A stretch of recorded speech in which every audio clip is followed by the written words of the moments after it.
மும்பை ரயில் நிலையங்களில் தினமும் ரயில் பயணிகளுக்கு வழிகாட்டி வரும் மனித இண்டிகேட்டர் நரேந்திர பாட்டீலின் நிகழ்ச்சியான சேவை இணையத்தில் வைரலாகி வருகிறது.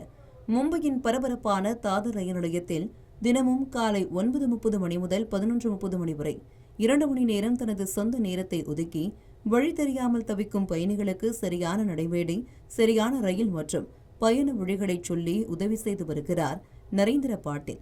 விரார் ஃபாஸ்ட் ரயில் எந்த நடைமேடைக்கு வரும், போரிவழி ஸ்லோ ரயில் எங்கு நிற்கும், கல்யாண் செல்ல எந்த ரயிலில் ஏற வேண்டும், பன்வேலுக்கு எப்படி செல்லலாம் என்று எத்தனை கேள்விகள் கேட்டாலும் புன்னகையுடன் பொறுமையாக பதிலளித்து பயணிகளுக்கு வழிகாட்டுகிறார்.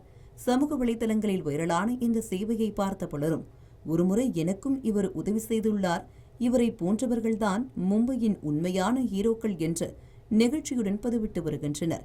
பணம் கொடுத்தால் மட்டுமே உதவி கிடைக்கும் காலத்தில் எந்த எதிர்பார்ப்பும் இல்லாமல் தினமும் 2 மணி நேரத்தை மனிதநேயத்திற்காக செலவிடும் நரேந்திர பாட்டீல் ஒரு நகரத்தின் பெருமை மட்டுமல்ல, மனிதநேயம் இன்னும் உயிருடன் இருக்கிறது என்பதற்கான அழகான அடையாளமாகவும் திகழ்கிறார்.